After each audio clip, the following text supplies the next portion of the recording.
Welcome back, everybody, to Neutrality Studies. Today, with an update by the always brilliant Professor Stephen Starr, a professor and former director of the University of Missouri's Clinical Laboratory Science Program and a senior scientist at the Physicians for Social Responsibility.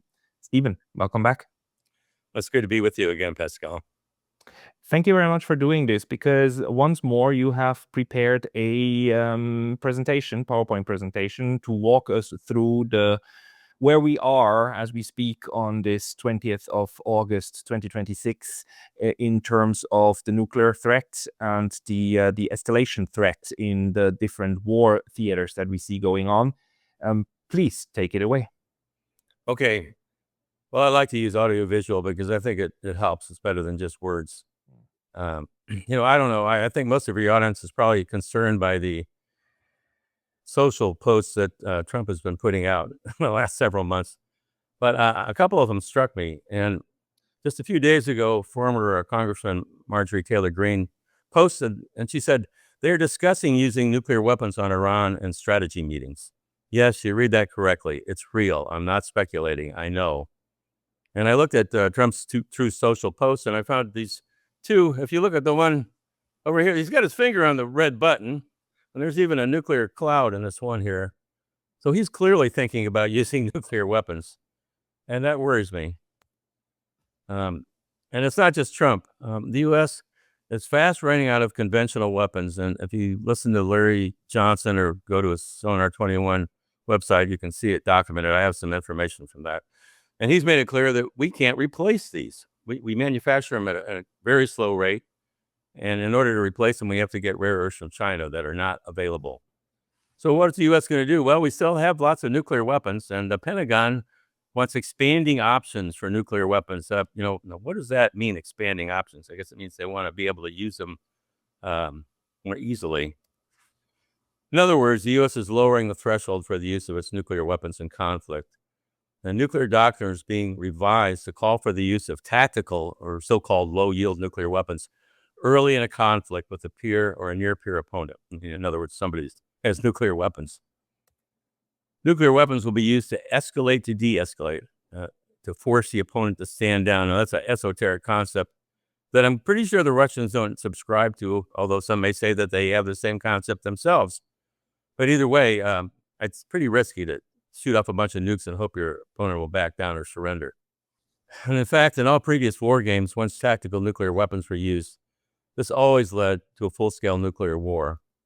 Right now, the U.S. has only enough long-range precision-guided weapons to fight Russia for 3 to 4 weeks. And these include the Tomahawk missiles. We used 30 to 50% of the total Tomahawk inventory in the 40-day war with Iran recently. Half of them. We're not, what are we making, 50 of those a year right now? 50% of these air-launched cruise missiles, 50 to 60% of the ATACMS were fired. We're not even making ATACMS anymore. I mean, we really are almost out of missiles. So let's say we have 2,000 Tomahawk missiles left. Those are not just for CENTCOM in the Middle East. They're all supposed to go for Pacific and the Atlantic, So the Pentagon's looking at this and going, whoa. That's why Trump's announcing we're not going to have any more attacks on Iran. Maybe. The U.S. has used up most of its air defense missiles, too. And if you listen to Theodore Postal, who I'm a big fan, we wrote an article together in the Bulletin about the effects of an 800 kiloton weapon. But he's shown very conclusively that Patriot missiles only have a 3% intercept rate. So even if we had any left, I guess we got about 1,000 to 2,000 left. They don't work very well. And that doesn't bode well for fending off a nuclear attack on the United States, does it? So what are tactical nuclear weapons?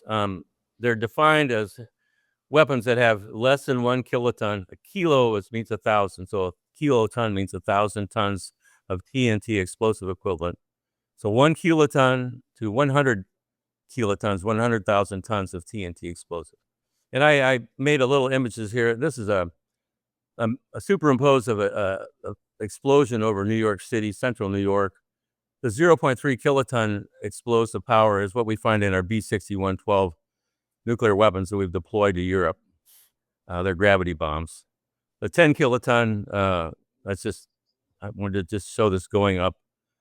and 90 kiloton. The Russians have 90 and 100 kiloton, what they call tactical nuclear weapons. And the green zone shows where the immediate lethal radiation would be produced just from the detonation of the bomb. And the fire zone, which is where nuclear firestorm takes place, is in the yellow zone. You can see considerably bigger with the larger weapons. But none of these are to be considered small because a nuclear bomb explodes with the heat of the sun. This is we used to have lots of tactical nuclear weapons. We had thousands of them in the 1960s and 70s. This is a video of a test in Nevada. 280 millimeter nuclear shell was fired. It landed 6.2 miles away, and it was a 15 kiloton explosion. Now, if you were in Japan, you might have seen something like that if you were 6 miles away.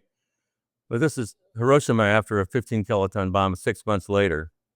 And what it does, it just set everything on fire. That fire zone creates a firestorm that no one gets out of alive. So what does the U.S. have for tactical nuclear weapons? Well, we have the B-61 tactical nuclear bombs, and about 200 of those are stored at 5 NATO member states: Belgium, Italy, Turkey, Germany, and the Netherlands.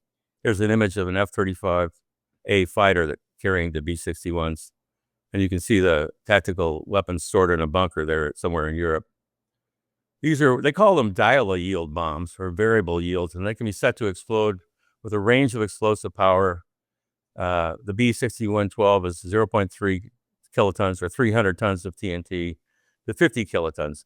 Now, 300 tons of TNT is an awful lot, but it's historically that is a very small nuclear explosion, because our largest conventional weapons explode now with 20 to 40 tons of TNT. So it kind of blurs the line between conventional and nuclear, and it makes the generals think, oh, it's just a bigger bomb.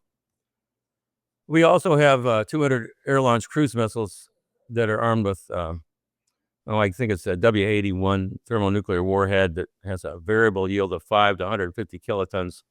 Now, these are actually classified as strategic nuclear weapons because they can be used with 150 kiloton yield, and they're carried by the B-52 bombers. But technically, if you wanted to, you could dial them down to 5 kilotons and fly them over Iran.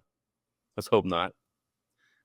Well, Russia has that's a matter of debate. It's not; these are not very well known numbers, but the Hans Christensen estimates that Russia has 1,794 tactical nuclear weapons, and there's explosive power ranges from 1 to 100 kilotons, and you can see there's all variety. It is similar to what we had in the 1960s.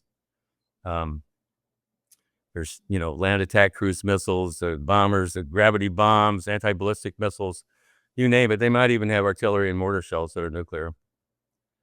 Now, if you use a tactical nuclear weapon, it's going to create a lot of radioactive fallout. This is a video of a 1970 underground test in Nevada that it was a 10 kiloton warhead that was actually buried 900 feet deep. You can't get one that deep when you drop it out of a plane, but it vented, and you wouldn't have wanted to be anywhere near that cloud. It would have been lethal. Hey, just a very quick note. The best way to support this channel is by signing up for my free Substack. You can also help with a paid subscription there, or you can get some of our new merch on neutralitystudies.com. Links below. See you there. So we have a history of having a lot of tactical nuclear weapons. And in Europe, we had 7,300 tactical nukes deployed in 1971. At that time, the Soviet Union had 12,500.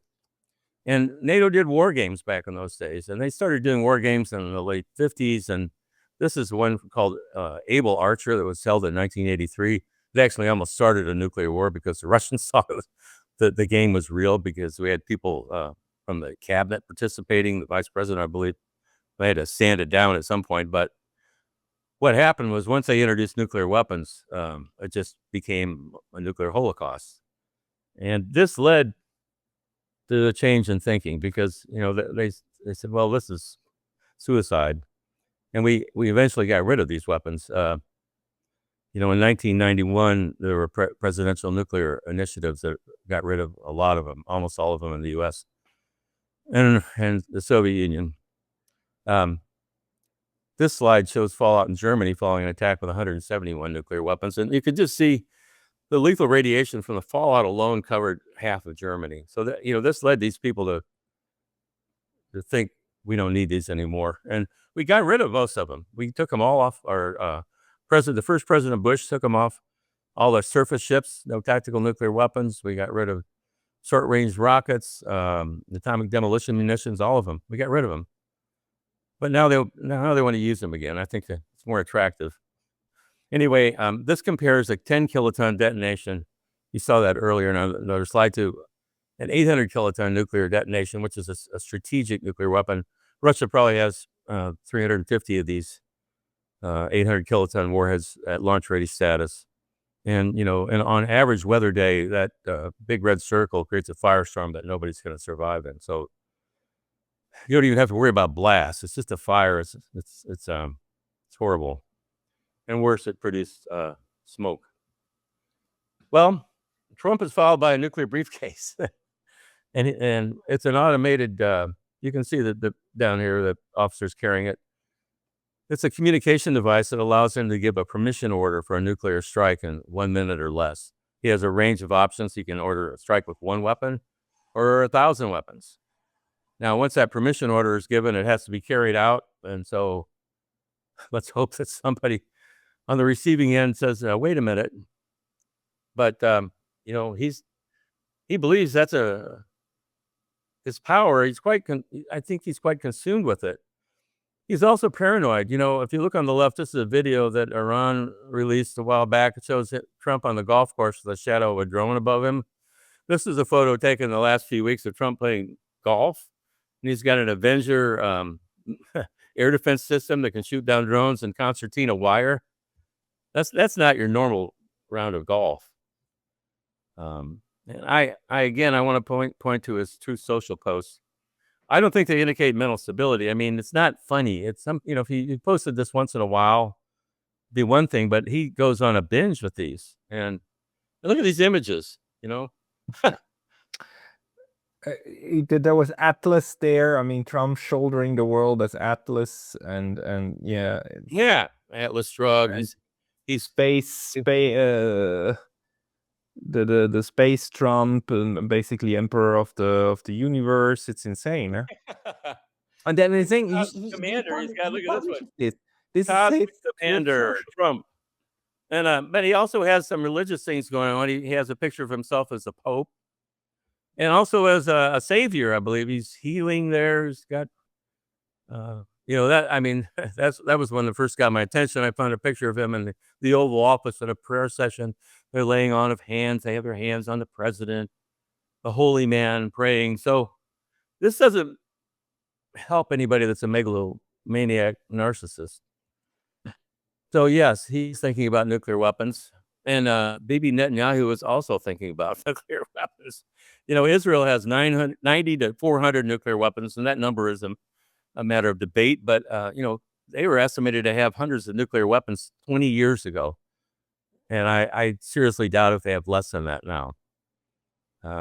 They don't admit it. They don't publicize it, so it's hard to get any pictures or anything. But we do have pictures of their missiles. The one on the far right, the Jericho 3, see that big circle there? That shows the range of that missile. They could hit Moscow, London, Paris, any city in Europe. And the shorter range missiles are good for the Middle East. And Israel has 5 or 6, they may have a new sub now, diesel Dolphin subs, and each sub can carry 16 cruise missiles, and they can be armed with a 200 kiloton warhead with a range of 1,500 kilometers or 930 miles. So this is a second strike capability that you could call that. They're like Tomahawk missiles they would launch. And I really worry about that because Israel's been committing genocide with our assistance. They couldn't do it without us. But, I don't think they have any qualms about killing lots of people. This is a calculation that was done in a book called Nuclear War Between Israel and Iran, Lethality Beyond the Pale. That may have been an article, I'm not sure, but it was from 2013. And they calculated that 22 Israeli thermonuclear weapons detonated in Iranian cities would have killed 17 million people. And these were the fallout patterns from 500 kiloton detonations over Tehran. There's a guy named Robert Greene, who's a former British naval commander. He wrote a book he's written several books on deterrence. And he talked about there's some time back, Israel supposedly threatened Moscow with a nuclear strike. I mean, a lot of this goes on behind our, radar. We don't hear about much of this at all. We have to listen to shows like yours, Pascal. But,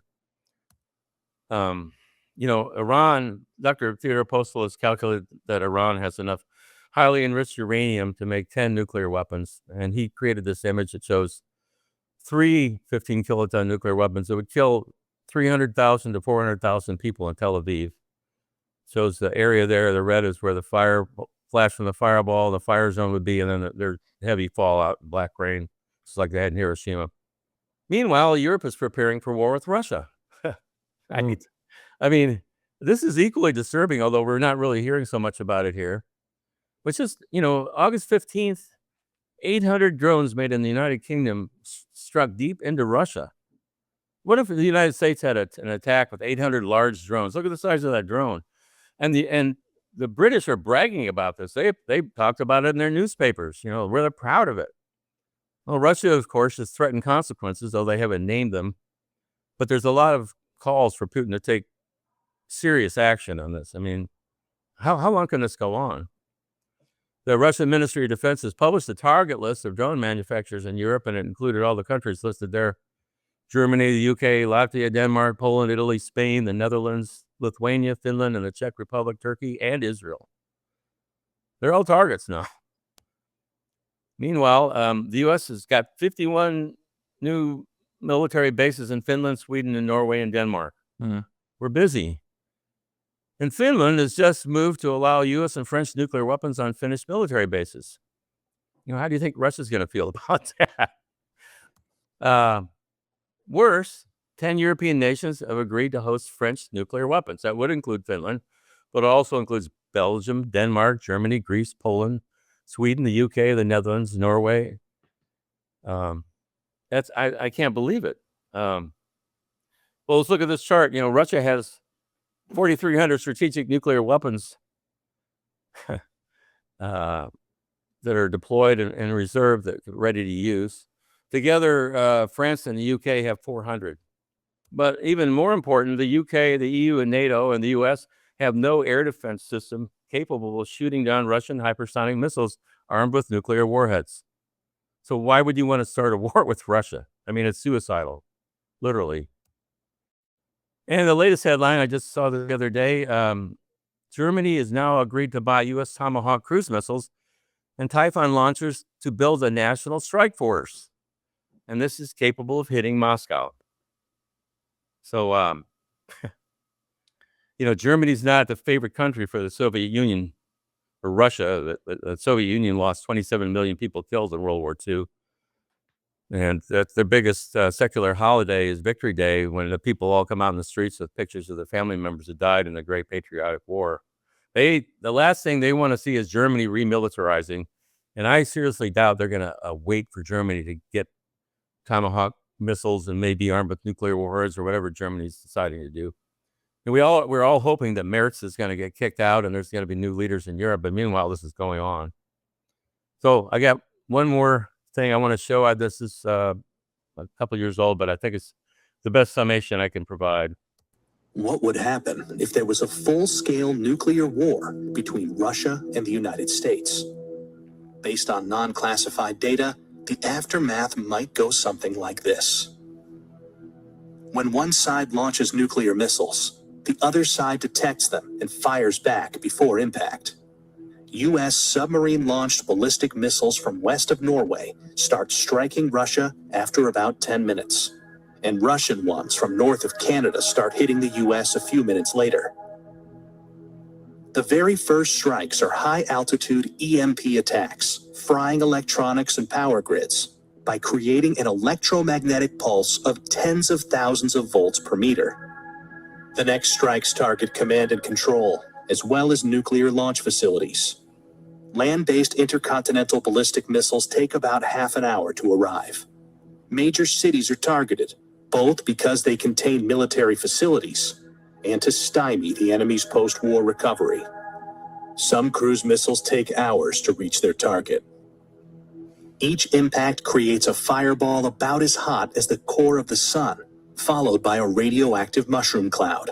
These intense explosions vaporize people nearby and cause fires and blindness further away.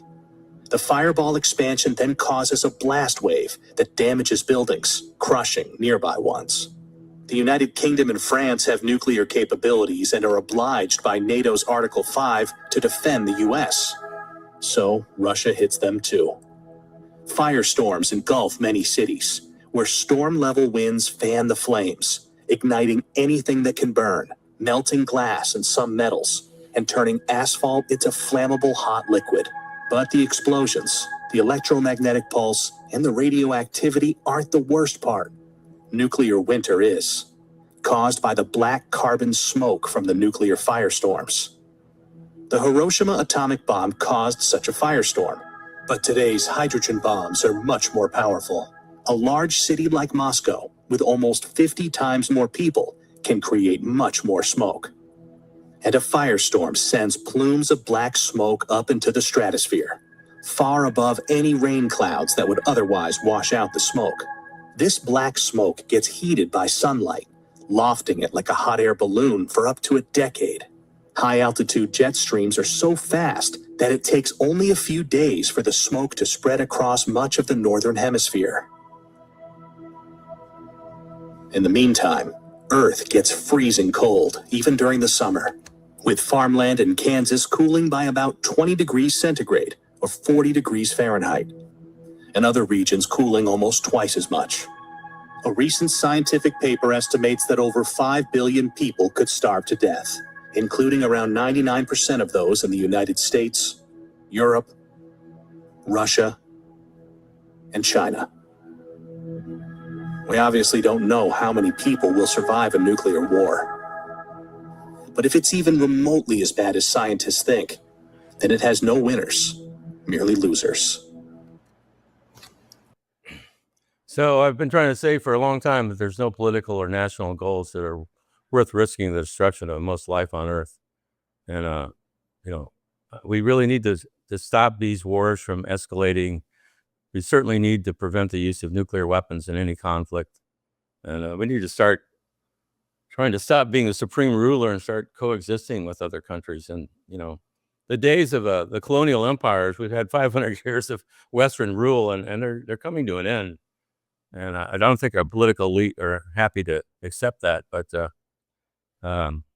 it's time to do it. Or if they want us to fight a war, Glenn Deason just published an article today about World War III is coming. I'm afraid he's right, but I can't accept that. So that's why I'm doing the show, and that's why I'm talking to you. Thank you. Thank you, Stephen. We got that, so please feel free to close your presentation now so that we can see and maybe talk a little bit again. Like in these presentations are very useful just to see how close we are to this.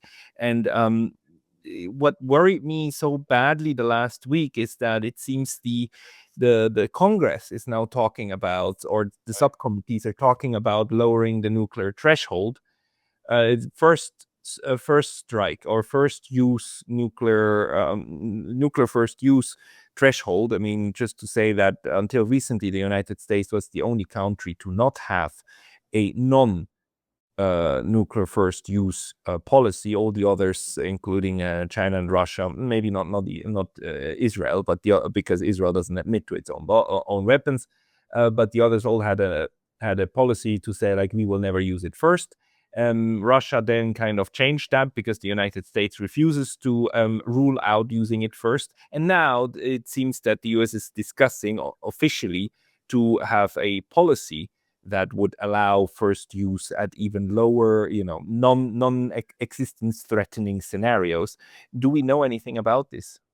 Well, no first use has been pushed for a long time. And China was the one I would think of first, because for a long time, they didn't even have their nuclear warheads coupled to their missiles. They were stored separately. But, if you look what's been going on, the U.S. seems to have its endless wars going for so long that it's just changed everyone's perspective. I don't have to elaborate on all the broken trees and everything else. But,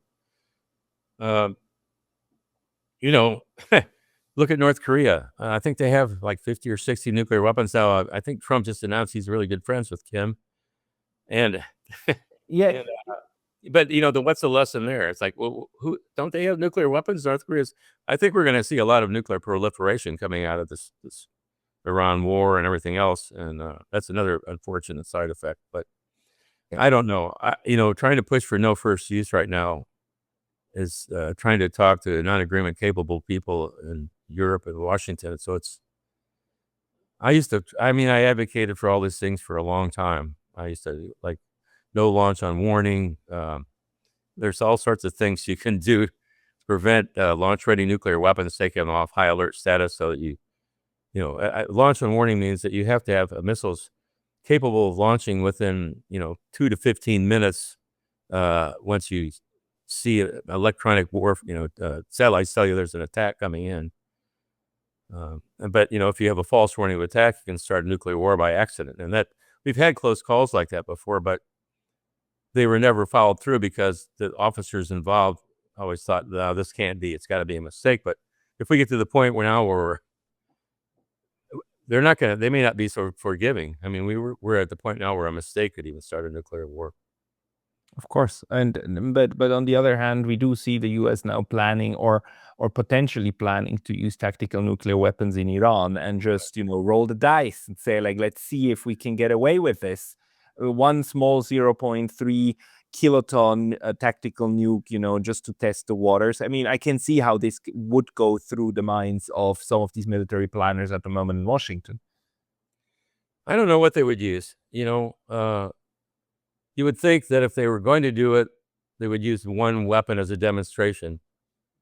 But I don't know if Iran's missile cities were actually built to withstand nuclear attacks. They've been digging out from all the conventional attacks, thousands of them for the whole course of the war. And I worry more about Israel. Israel launching a massive attack, not just one weapon, but hitting 100 weapons on Iran, and that would be the most horrible thing. But I'm pretty sure Iran would retaliate with nuclear weapons. So it's all, they need to stop these people. They need to stop Netanyahu. They need to stop Meretz.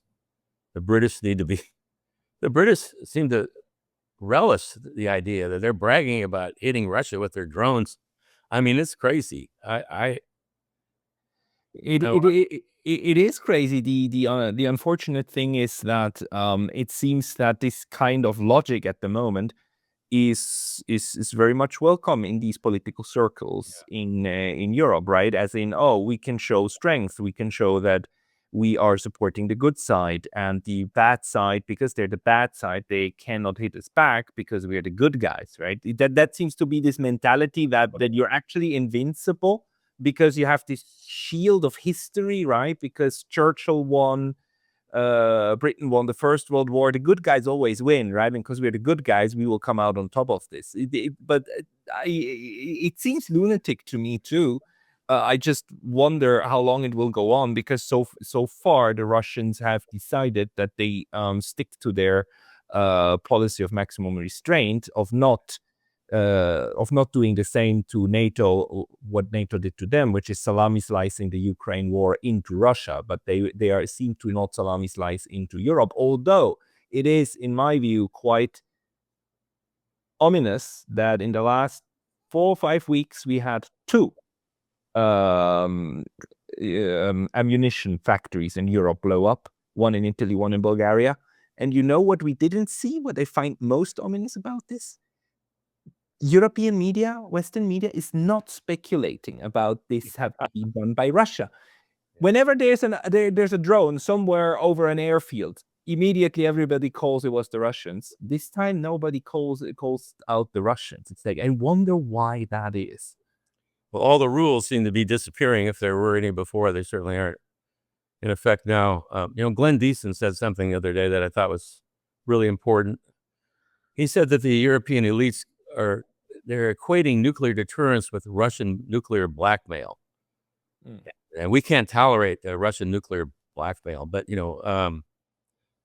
nuclear deterrence, I'm not an advocate of deterrence, because all it takes is a single failure of deterrence to bring on a nuclear war. But That's what all the nuclear weapon states stand by. We have our arsenals to deter. They call nuclear weapons the deterrent. They got a lot of euphemisms and things, but when the Europeans get to the point where they shrug off Russian nuclear weapons because they believe that the Russians would never use them against us, all it takes is for Putin to be deposed and have a new leader come in like Medvedev or someone who's a hardliner, and look out. I'm holding my breath now because I know there's a huge amount of public opinion in Russia that's, Russia's stopped exporting diesel fuel. So that's a pretty clear sign that these drone effects have had some significant effect on hitting their refineries. I know there's a lot of arguments. I kind of watched Scott Ritter and Dr. Philip Doctorow argue about this, and I think it's unfortunate they get personal on it. But we're trying to figure out what's going on. We can't count on mainstream media to tell us a damn thing except propaganda anymore. So that's why I listen to your show and some of these. Yeah, it's difficult to piece it together, right? Because on the one hand, we do still have to consult the mainstream media in order to understand what that narrative is all about. Right. Because, they actually, we know, sorry, we know how the administration is also feeding the Washington Post and the New York Times with certain pieces that they want to have distributed and create certain narratives. On the other hand, we do know how these elite circles also within the mainstream media actually are their own bubble, and our bubble better trace that bubble as well in order to understand how they see things developing. But the most worrisome thing is, of course, that at the moment within that world, it seems that thinking about nuclear strikes is fashionable again, right? It's not this, it must never happen. It's more a thing of like, we will not be nuclearly blackmailed, as you just said. If we use nuclear threats, then that's deterrence. If the other one tries to deter us, then that's nuclear blackmail. We have like two sets of attributions for everything, and no clear strategy of how to get back to a world where we don't threaten each other, even with nuclear weapons, right? And this is a fundamentally different world from where we were back in the 1980s, when the idea was we must create the security structure in order to make sure that these things will never be used and that we can fade a lot of it out bit by bit. Do you see any parallels to the current war craziness and nuclear craziness in Cold War history? Could we say like 2026 is similar to 1956, something like this? Or is there another period where we had a nuclear, euphoria? Let's say nuclear war euphoria, to which we are getting closer now, I would say. Well, once the nuclear arms race began in earnest in the 1950s, after we manufactured thermonuclear weapons, they started by 1986 there were close to 70,000 nuclear weapons that had been manufactured. So in a sense, and I always wondered, why would they make that many? There was a study in the 1960s that showed that 300 nuclear weapons would basically kill most of the people in the United States. So why do we wind up with 20,000 nuclear weapons that are flying around on bombers all the time and ready to go? And it never made any sense to me. I think the generals sort of looked at them as bigger conventional weapons. But so I guess in a sense, that would be craziness I see from the earlier days. But what really worries me now is that diplomacy has gone out the window. When they got rid of all the tactical nuclear weapons in 1991, Bush and Gorbachev, that was because there was a recognition that the use of these things, we wouldn't win anything. It would just bring a whole-scale nuclear war on. And they had come to the realization through all these war games that every time we got in a conflict with NATO did with Russia, it wound up in a full-scale nuclear war. So we wound up with the SALT treaties and the START treaties, and we actually reduced the nuclear arsenals from that peak in the 80s to, like 10, 12,000. Well, I think we're at 12,000 nuclear weapons right now, which is great, except that they're still fully capable of killing most of the people on the planet, which shows you what kind of overkill we had manufactured. But somehow I don't understand why the Europeans seem to have forgotten that entire history. How can you have leaders that think that they can fight a war with Russia and somehow prevail. They can make Russia back down. I agree that this is desperate political leaders trying to stay in power. But these things take on a life of their own. Yeah. And when you combine that with drone attacks, 600 drones from the UK in one night going into Russia and hitting targets. I mean, that doesn't work for Russia. I'll tell you right now. That's why I included that information in my presentation, because I really think that's, in a sense, that's even more dangerous than what's going on in Iran. It is even more dangerous because, like, officially Iran doesn't have nuclear weapons, although Iran might have them. Ted Postel's argument is that we should assume that they have them because they have the capacity to manufacture them, everything they need. I also remember, one more of these huge misunderstandings that I think is especially detrimental to the Europeans is this idea of the nuclear umbrella. And I had Ted Postel and a former German spy, Rainer Rupp, on my show, and both of them were making the point. Look, and Rainer Rupp was working for NATO back in the days, passing on the information to the East, that the nuclear umbrella, even during the Cold War, was always meant to be the nuclear, test cage, as in if nuclear war in Europe happens, it happens under this umbrella. There was this silent acknowledgement that, if this happens, then, the two Germanys will be gone, but nuclear war will be fought there the way that the Ukraine war is fought more or less inside Ukraine. That Moscow wouldn't attack DC and DC wouldn't attack Moscow because you want to live, right? But sacrificing a couple of Germans whom you had been fighting just a couple of decades before, I mean, who cares? And that Ukrainians. and the Ukrainians today, I mean, poor Ukrainians, right? I mean, you sacrifice these people. So the nuclear umbrella today, again, is the same concept. It's like, no, we would fight nuclear war in Europe, and the Europeans would die. Whether the Russians and the Americans actually die is another thing. But the Europeans would be gone for sure, or would be nuked for sure. That's another horrible implication, actually. Well, I think the nuclear umbrella was always an idea that was attractive to the Americans because it kind of kept all the NATO countries. The U.S. was always the main actor in NATO. In 1949, the first commander in NATO said that NATO is to keep the Americans in, the Germans down, and the Russians out. And I think that's still, and they should have got rid of the damn NATO when the Soviet Union collapsed. Yep. But they were unwilling to take Russian security concerns into consideration. Worse, they sent all their guys from Wall Street over to kind of loot Russia. Russia had the worst depression of the 20th century. I mean, their life expectancy plummeted. It was terrible. And the Russians haven't forgotten any of that. So I'm amazed that they still want to negotiate with us at all.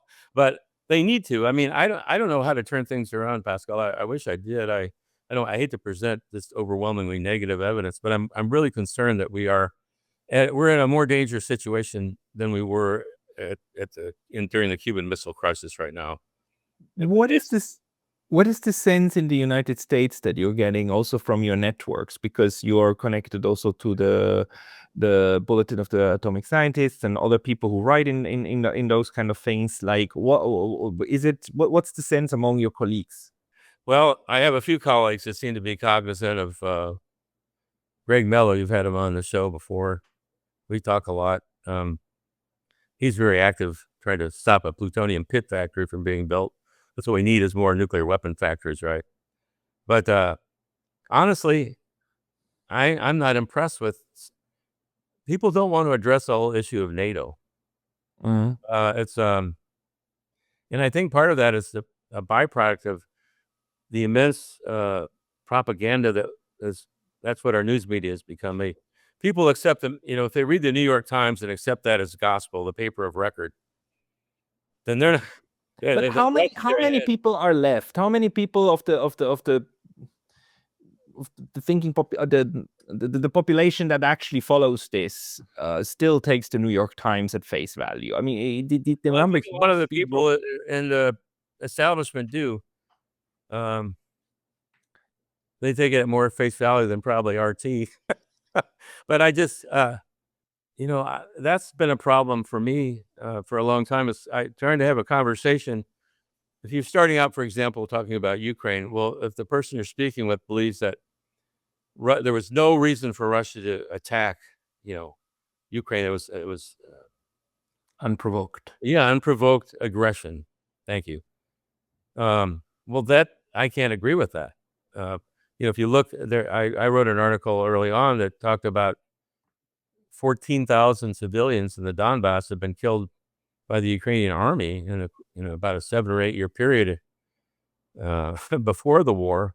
That wasn't reported on in the United States, but it was definitely reported on in Russia. So the Russian people are aware of it, but the Americans aren't. Well, that's another thing that it's really hard. If you don't have an informed society, if you have a brainwashed society, it's even worse to try to have constructive dialogues about these things. Yeah, but that's what war propaganda does, right? It minimizes the risk for the self and it maximizes the potential harm one can do to the others. And we see how it backfires with Iran.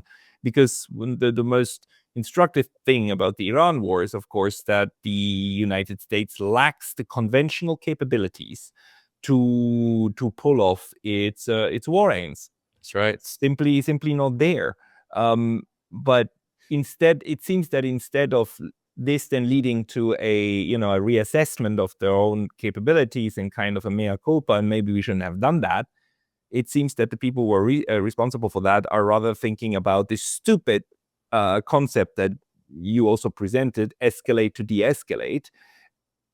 I wonder about that one. Do you know who came up with this stupidity? Is this because it seems to be It's way back, actually. It first came about the 20th century when they're talking about limited nuclear war. That whole concept was derided by the Russians. They said, "Well, you may want to limit it, but we're not planning on it." But it started back then. We flooded Europe with thousands of tactical nuclear weapons because the Russians had a much bigger conventional army than we did. So that was the plan, is to stop them with nukes. But then they used to say a German village was 3 or 5 kilotons apart. In other words, but as I mentioned before, it finally dawned on the leaders that they were able to think back then and understand some of this, that, any war that we had with those damn tactical nuclear weapons would get out of control quickly. Because it's just, you use a little bit bigger one and a little bit bigger one, and the next thing you know, the variable yield weapons we have, they're building a B-61-13 bomb that has a 360 kiloton yield. It's supposed to be for a bunker buster. I mean, we got lots of things going on. They're making new and better nuclear weapons all the time. And I've tried to hope that we would stop this, but when you do it in the context of deteriorating relations with all of our, the problem is the U.S. has been planning on fighting a war with Russia and China, at least with China for sure. I know that, you go back to Obama, they started moving men and equipment to the Pacific, and they started training the Marines to, train with missiles to, they want to block off the straits to prevent the Chinese shipping to go through. But we don't have any missiles. Then we guess we'll have to use nukes to do that, right? That's the thing. Our production, our whole society has become corrupted, particularly the military-industrial complex. It's done for profit. These weapon systems were not designed really to protect the country. They were designed to make a hell of a lot of money. All their missiles are handmade, basically. The Russians don't do it that way. They have a state-owned military for the most part. I mean, they have private contractors. But they have a 10% of our military budget, and yet they have 3 or 4. They have a couple generations of hypersonic weapons. Their electronic warfare, everything. They're ahead of us in everything. Hell, we can't even feed They cut back on the logistics to the point where we can't even supply the poor sailors and the ships. Did you hear Larry Johnson talking about the mothers calling him and their sons have lost 30 pounds? These 23-year-olds coming back from a tour, and they weren't fat to begin with. So. It's unbelievable. Larry's talking about American military in crisis. This reflection of a totally corrupt system. And and a decaying system, of course, right? And actually an empire in retreat. So just how long do you think it will still take until this kind of realization arrives in the masses in the United States, until even the New York Times is not able to gloss over it anymore and call a spade a spade? Do you have any indication for the social tensions that I think there must be quite massive social tensions by now in the US on this? Well, there are. Trump has lost so much of his base. I mean, you can look at all these different figures from Tucker Carlson to Marjorie Greene, but also just ordinary people. Because he ran on the promise to get out of foreign wars, and we're on the verge of 2 massive wars. He's done a very good job of eliminating weapons from the military. But in a sense, that could be good if we just retreat, because we're not prepared to go start a war anywhere. But I'm afraid that the idiots, they won't want to accept that. They're gonna. They have to let go. If we could just coexist with people, I think these nations like Russia and China have just simply wanted to trade and coexist. But all we can think of is sanctions and threats. And when we sent the president's son-in-law and a real estate salesman from New York to go negotiate, that's a bad sign too. We don't have any, Ambassador Freeman, I love that guy. He's so eloquent. And when we had people like that doing our diplomacy, we were in a much better place. Yeah, no, unfortunately, very far away from that, which is just like it raises this question: what to do in order to get it back? I mean, at some point, we've got to get it back in the US, in Europe, and other places. Not because Europe or so deserves saving, but because again, these nukes would blow up the entire globe. So it seems again to me as if though we're dealing with a a chainsaw wielding maniac, and the question is how to convince him to kind of lay down the chainsaw and go and get the help needed. I just don't have an answer for that. Yeah, I don't either. I do hold out some hope that elections can change things in Europe, as long as they don't just do like they did in Romania and say, well, that election doesn't count, we're going to do it again until we get it right. But we have historical problems. The British have been after the Russians since the Crimean War. Yep. So I'm not optimistic about that dynamic. And if Germany wants to go ahead and build up a big arsenal of Tomahawk missiles and make their Volkswagen factories into tank factories, then they're going to be.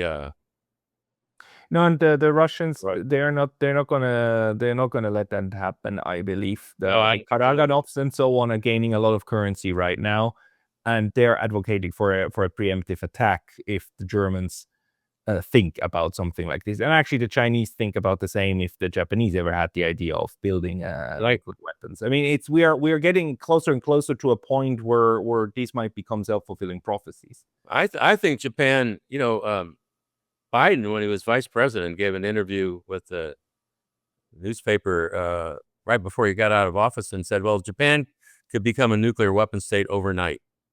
In other words, they have manufactured all the components for a nuclear weapon. They just have to assemble them.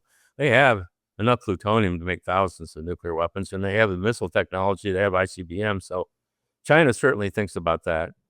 And, the worst thing the United States can do is push Japan towards a goal of becoming a nuclear weapon state. But I wonder, do they want to make Japan another Ukraine? Maybe they'd be glad to have Japan fight China in a war and, take out China that way. There's all sorts of Machiavellian things you can think of these days because the people in charge are so evil. Yeah, no, naturally. I mean, the United States perfected the art of proxy warfare to a very large degree. I mean, being able to bleed out Russia without even a single U.S. soldier officially dying is quite a feat. So, but this is the sad point where we are at in 2026. I would like to thank you very much, Stephen, for this overview. Is there anything that we didn't cover yet that you wanted to kind of touch on? I don't think so. That last video in my presentation pretty much sums up what a nuclear war would be. I have written an article on EMP, which I think is a real serious danger. And the UNS review was a EMP attack on U.S. critical infrastructure and nuclear power plants. People might want to look at that. But where can people find that article, and where can they find your writing? That's on the UNS review. I also have a website called nuclearfamine.org that details the effects of nuclear war and EMP. So people are welcome to look at that, and anybody wants to contact me, they can probably find my address on the website. But thank you very much for having me on. I really appreciate it. It means a lot to me to be able to try to do something about all this. Thank you, Stephen. It's very good to hear the assessments from the people who study the impacts also of these fallouts. You, Ivana Hughes, others have been doing that for a long time and been shouting this for a long time. It's just unfortunate that people are not listening. But with this, thank you so much. I have to go and hunt after a fly that's driving me crazy. Don't worry. There's those around here too, Stephen, thank you so much, and good night.